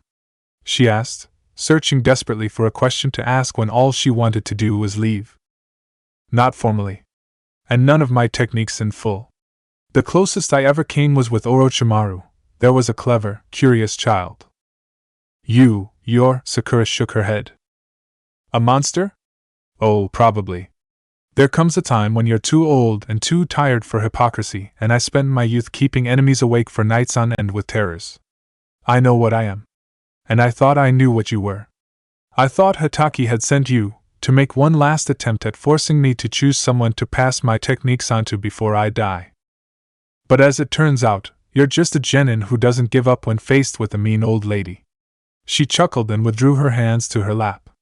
I've found you very helpful, Harino-chan. Until your sensei wakes up, I think I'd like to have you continue to help me. If you come back tomorrow, Guzan-san said as she shoved away from the table, there is one rule in this house, you assume nothing. What you think you know about your village, its history, its shinobi, washed in revisionist patriotism and the need to make things fit tidily into some half-hearted morality scheme, leave it at the door. Chapter 27, Alethiophobia, Part 1. The hard, unforgiving ridge of Kakashi-sensei's bookshelf dug into her shoulder where she'd pressed herself so tightly in the corner, but Sakura ignored it. She ignored Ahei, who was clutched tight against her chest, her knees drawn up on either side. Her forehead lay against the rise of his shoulders, a warm, breathing thing in her arms. She ignored them all, because she could not ignore what Guzan-san had told her. There was nothing worse than being told something awful about something you loved and finding no way to dispute it except primal, emotional denial. But now that someone had called her attention to it, wasn't it strange? An entire clan had been massacred, but it had slipped so quietly into history that Sakura had almost forgotten it. At this, her face and ears burned, recalling a few very stupid comments she'd said to Sasuke after being assigned to Team 7. It had happened when she'd been very young enough that her impression of the event was limited to a sense of restlessness from the adults, and Sasuke taking a long leave of absence from the academy. That was before her crush, back when Ino was the axis on which her social life revolved.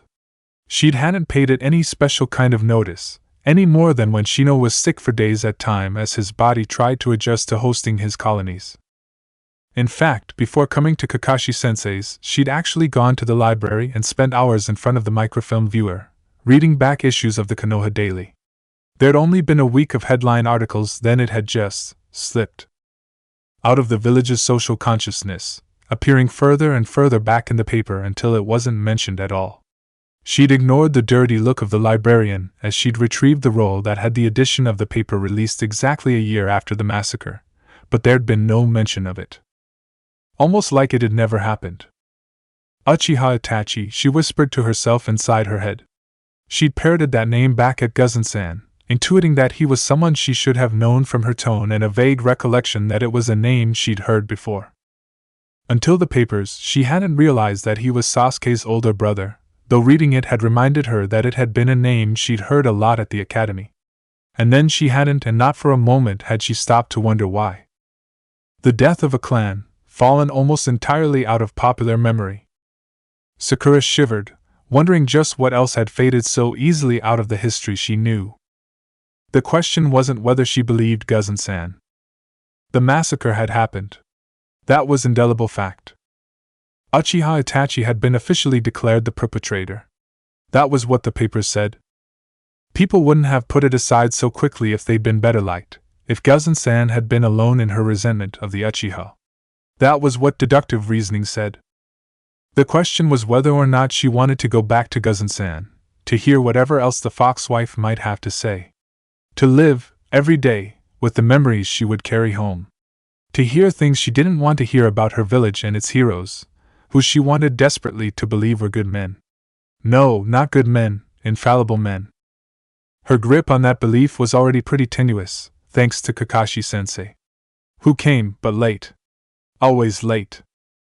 But if she didn't go back, some part of her mind said that was like trapping a spider in a Tupperware container and shoving it into a cabinet. Some part of her would always feel like it had escaped and was biding its time, waiting for revenge. Better to kill it cleanly, better to know than not. It was easy to think that, but no part of her wanted to do it, any more than any part of her wanted to step onto another battlefield. Just curling into herself like this could still make her ache in half-real, half-remembered pain. But she would, she thought as her tears soaked silently into the fabric of Ahei's vest. She would. Kill your heroes. She'd cried against Ahei until she'd fallen asleep and woken many, many hours later to find the Nikken piled around her. That and a shower where she'd scrubbed herself until she was almost raw had given her enough courage to make the journey to Grandmother Nightmare's. She didn't knock on the door this time, because Guzan-san had given her permission on the third day to come inside without waiting for permission. The old woman was baking cookies when she opened the door. The whole house smelt like warm chocolate. And Sakura was sick to her stomach as she met Guzan-san's eyes. That wasn't the worst story, was it? She asked her quietly. There was nothing soft in Guzan Reiji's eyes when she responded to her question. The worst stories are not the ones we hear as words. They're the ones we feel in our hearts. For me, the worst story. She paused thoughtfully, and Sakura's hand slid to grasp her upper arm as she realized what it might mean, that Guzan-san had so many bad stories it took this long to choose a worst. The worst story, Guzan-san said at last, is of a selfish man and a willful woman for whom many sons and daughters died, just so they could have a son of their own blood. He knew, and she knew even better, exactly the stress it would put on the seal, but they did it anyway, because they were so strong and proud and clever that they thought that it was their chance to take. But it wasn't, not in the end.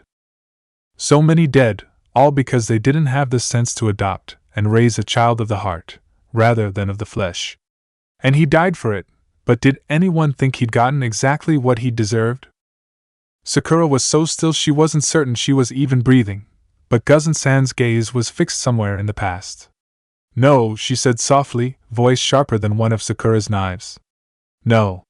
They whitewashed him and what he'd done and made him a hero, she sneered. And that is why it's the worst story. If there was anything redeeming about that terrible night, it was that at least they didn't manage to make a martyr out of other. Who was it? Sakura breathed. That, Guzan-san said, is classified. Sakura blinked at her, feeling strangely betrayed. Don't give me that look, child, she said. I am an angry, bitter old woman, but I will be a good shinobi until the day I die. And that means even bad orders are carried out. Now, she said, the weather's nice, so I'd like you to start by airing out the futons. Kill your heroes. Sakura had a fully grown Deathstalker scorpion in a glass sealed with wax paper and a rubber band at the top in one hand, her other hand swollen and not nearly numb enough beneath layers of ice, washcloth, and masking tape when Naruto bounded back into her life. Hey, Sakura-chan! She heard someone call from behind her, as she explained her problem to the receiving nurse. She turned to look and found her teammate waving at her from the entrance, closely shadowed by a well-endowed blonde woman who followed him when he bolted forward. Sakura-chan! You'll never guess what Then he checked himself, brows furrowed. Wait, are you okay? Or just here to visit Sasuke? Sakura stared blankly at him. Sasuke's here? It was his turn to stare. You don't. What's that in the glass there? The woman, who was accompanied by a slighter, darker woman she hadn't noticed earlier, said as she approached. Sakura frowned down at the aggressive scorpion, who was still trying to strike her hand through the glass. An object lesson, she muttered beneath her breath, about being misled by experience. When the woman raised a brow, Sakura flushed. A scorpion stung me while hanging up laundry on the line, ma'am.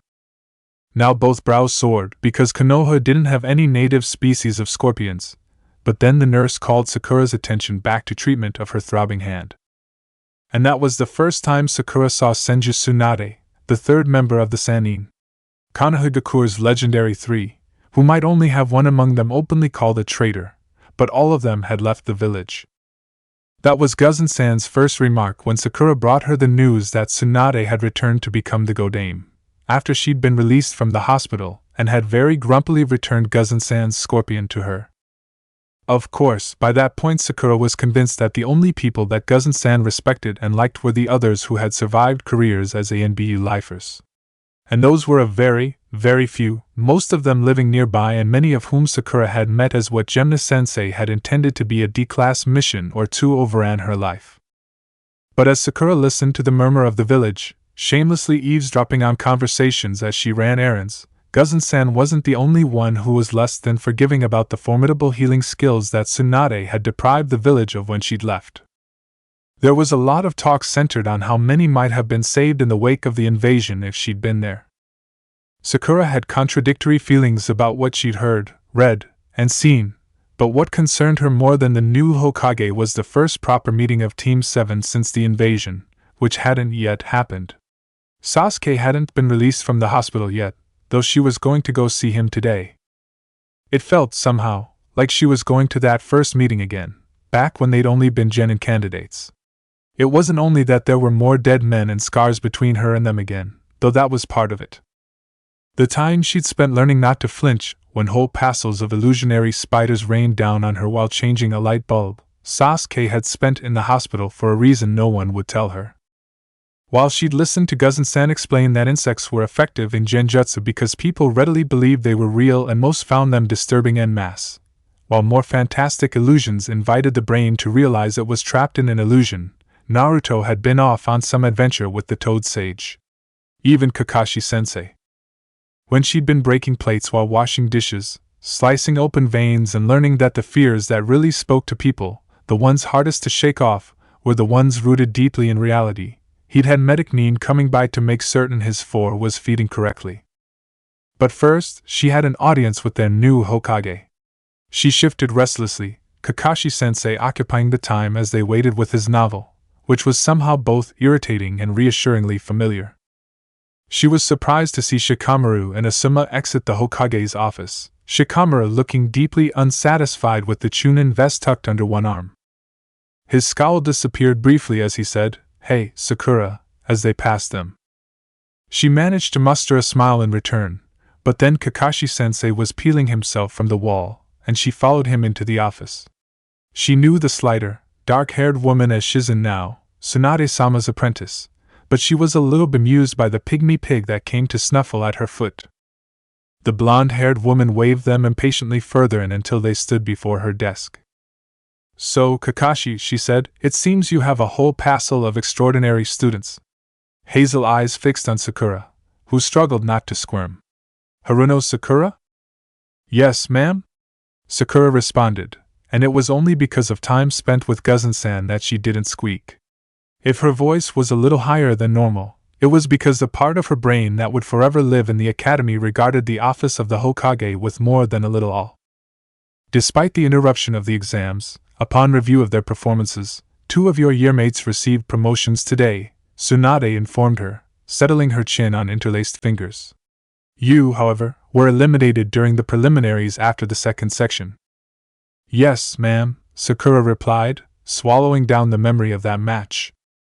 "Normally, that would be the end of it. However, I received a recommendation for your promotion from a jounin." Sakura's eyes automatically swept over to Kakashi-sensei, who raised a brow. "A field promotion?" he asked Tsunade-sama. Sakura couldn't quite work out the complexities of his tone. "Yes," she replied. "The jounin was not the only one who came to me with something to say. A handful of Chunin came to me and were very insistent that it would be very embarrassing for them go on mistaking a genin for a Chunin. After that, I pulled your files." Those hazel eyes narrowed. "I was more than a little surprised by what I found. It's a record that almost seems like it shouldn't belong to a genin brought up in peacetime, but it is what it is. As of this moment, you have the highest kill count of anyone in your graduating class, but that alone isn't enough to make Chunin." She raised her head off her hands, lips compressed into a thin, unhappy line. "Personally, I dislike field promotions. We only see them regularly in wartime, and that was something I wanted to leave far behind. But neither can I ignore the needs of my village, which will be asking a lot from its shinobi for months, likely years, as we rebuild our military strength. I'd like to give you at least another year of field experience, but circumstances being what they are, I'm going to reward you for your sacrifices in the past by asking more of you tomorrow. As of today, Haruno Sakura, you are a Chunin of Kanehigakure. Congratulations." Chapter 28, Alethiophobia, Part 2. Sakura worried at the fabric of her Chunin flak jacket as they descended the stairs in the tower, ignoring the way she was destroying the neatly pressed creases. It would have to be sent out to be tailored regardless, general sizing not suitable for something meant to protect her life. Kakashi-sensei glanced down at her, for once sans his novel. Sakura bit her lip. "Do I have to wear it?" she asked him softly. "You know you don't," Kakashi-sensei pointed out, "but not wearing the vest isn't going to change the fact that you're Chunin." "I don't," she fumbled for words, in the end managing only a plaintive, "Why?" When her eyes flickered over to Kakashi-sensei, he looked grim. "You already know the answer to that one as well, Sakura," he replied, mildly admonishing. "Our effective military strength took an enormous blow. But we can't admit it. You're only the first field promotion we'll see, not the last." Sakura nodded slowly, because that was something she did understand. Kakashi-sensei looked away from her as he continued speaking. Tsunade-sama was very vocally against field promotions outside of wartime, back when she lived in the village. She thought that they only considered ability, without the stability or emotional maturity to use that ability well. "Do you think she was right?" Sakura prodded cautiously. The corner of Kakashi-sensei's mouth visible to her tilted up. "Except for when I became a genin, my rank was awarded through field promotions. But that was wartime. Field promotions couldn't really have been avoided, not without crippling ourselves. Not even Tsunade-sama would disagree with that, though she wasn't really happy about mine, but after that I met someone who never sat for an exam in his career. And when he went wrong, he took a lot of people with him, he said darkly. Uchiha Itachi, Sakura guessed, but kept silent on that topic.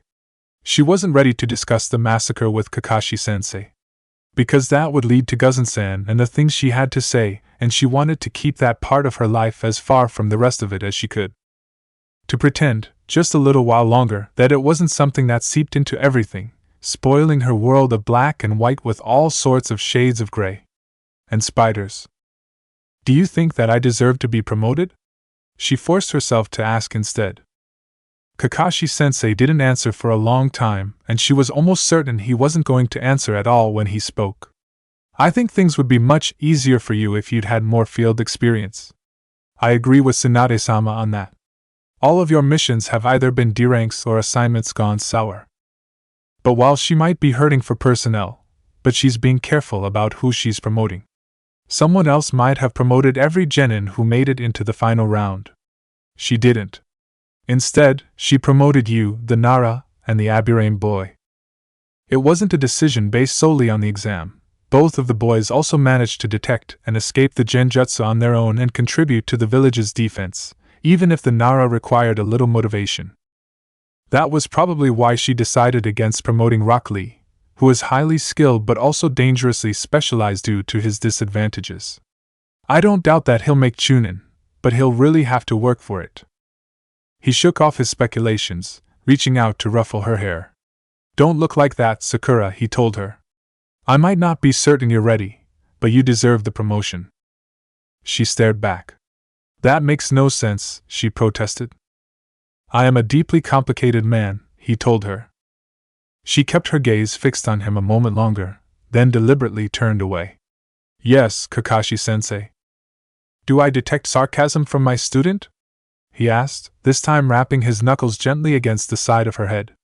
Though, technically, you can call me Kakashi-senpai now. Sakura felt her stomach clench with panic at the implications of that, but Kakashi-sensei rapped her with his knuckles again. When you feel ready, he said. Until then, you've got a team that still needs to earn their own promotions. You'll probably be asked to take on missions without them for now, just like I will, but you're still a part of Team 7. And even when you aren't with us, Chunin still operate on squads and aren't sent on A-rank assignments like what Wave turned out to be. Her fingers slowly unclenched from the fabric of her vest.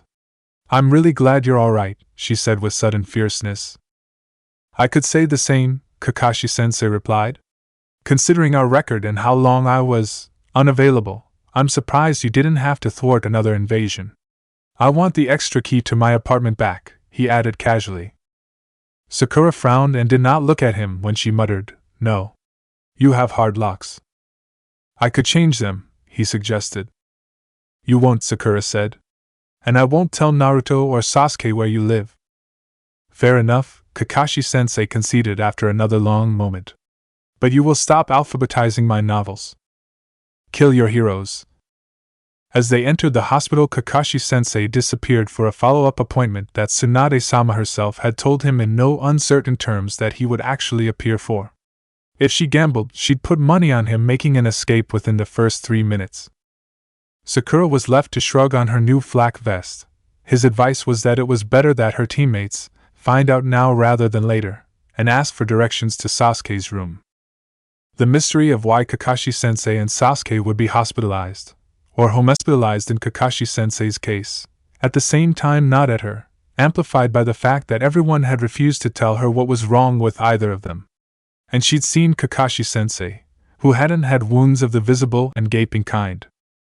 That left either poison or genjutsu, but knowing that brought only more guesses. Kakashi-sensei would never tell her, but Sasuke might. But Sasuke was going to be displeased.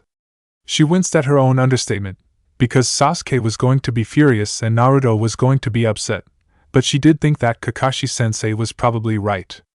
Just as he'd been when he forced her to confront the reality of Sasuke's chakra nature and all the ninjutsu of his clan.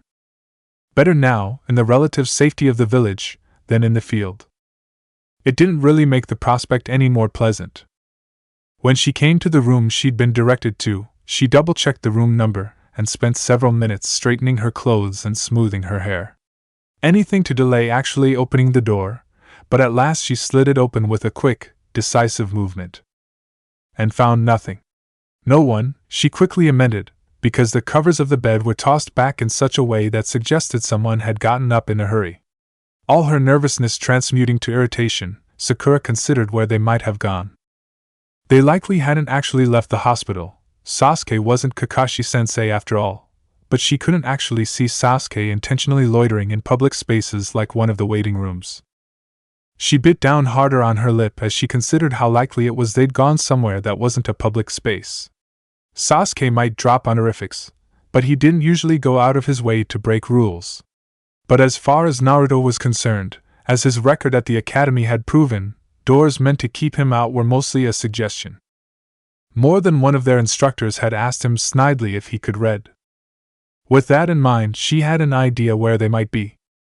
Her eyes skittered nervously over the corridor as she slunk to the stairwell, easing the door shut. It would be just her luck if Naruto and Sasuke had come through without anyone noticing and someone caught her on the way up. She wasn't like her blonde teammate.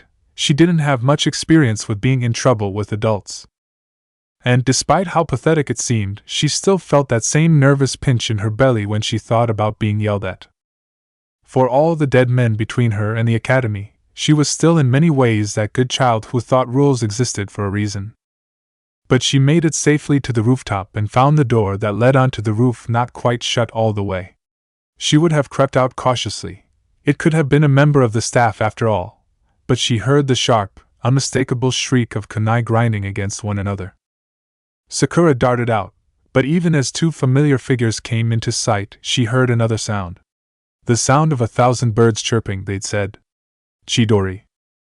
And there was Naruto, the air in the palm of his hand twisting and distorting, and both of them were roaring, Sasuke swooping down like a bird of prey and Naruto reared back like something too large for Sasuke's talons to close on. She didn't recognize Naruto's attack, but in the instant she had to perceive the battle, she knew he thought it would be a match for Chidori, else he'd have turned to his clones. This wasn't a friendly fight, she thought numbly. This had turned into a death match. Her irritation tangled up with her fear and it spilt over into movement. Her eyes saw everything, slow as a flower blooming, her body swift as the strike of lightning in that moment. Sakura's hands closed well behind their wrists, but the crackling energy of Sasuke's Chidori leapt the gap and she screamed as her muscles spasmed involuntarily, and they both slid free of her grip. She'd half turned, just enough that their hands drove into the roof rather than each other, Sasuke's wrist sinking in elbow deep while Naruto's hand left a twisted crater in its wake. Sakura could only stare, chest heaving with unsteady breaths, one hand clutched tight over the aching trail of Sasuke's attack. "What were you thinking?" she demanded in a shrill voice, backing away from both of them. "Sakura-chan?" Naruto asked shakily, picking himself up. Sasuke had to struggle more to pull himself free, but his eyes widened slightly when they landed on Sakura. "You could have killed each other," Sakura said numbly. "You would have killed each other." "It's not," Naruto's half-hearted protest died in his throat. "I didn't mean for it to go that far," he said instead. Sasuke's eyes flickered toward Naruto, dropping to the crater at his feet and lingered there with such intensity Sakura wanted to flinch away from him, then back to Sakura. "What are you wearing?" he asked her, voice harder than she'd ever heard it. Sakura forced herself to lower her hands, though there was stinging, burning welt all along one arm from the path of the electrical energy. She tried to ignore it, and the part of her brain occupied in reliving just how close she'd come to knowing the same kind of force that had once pierced Gaara's sand. She straightened her back and tucked in her chin and said, "My Chunin vest." Sasuke's eyes narrowed, but Naruto's reaction was far more flattering. His jaw dropped briefly, but then a wide grin swept across his face. "Oba-san promoted you?" "You were eliminated in the preliminaries," Sasuke said sharply. "It was a field promotion," Sakura replied. Sasuke's eyes were accusing and Sharingan red. "You weren't even there for the fight against Gaara," he growled. "Why would you merit a promotion?" "Hey," Naruto interjected, "that's not fair, Sasuke. You know Sakura stayed behind so that we could reach you in time to save your scrawny butt. Sasuke's lips twisted in a snarl, but Sakura snapped, "Stop it." "Just stop," she said more softly. "We're already going to be in trouble for the state of this roof. Don't make it worse. What we're even fighting over anyway?" "The fact that Sasuke's an idiot," Naruto grumbled. "As far as I'm concerned," came Kakashi-sensei's dry voice, "you're all idiots." "Kakashi-sensei," Naruto said eagerly, while Sasuke and Sakura stayed silent. Kakashi-sensei's single visible eye swept over them, taking in the scene. "Well," he said, "this one I've got to hear."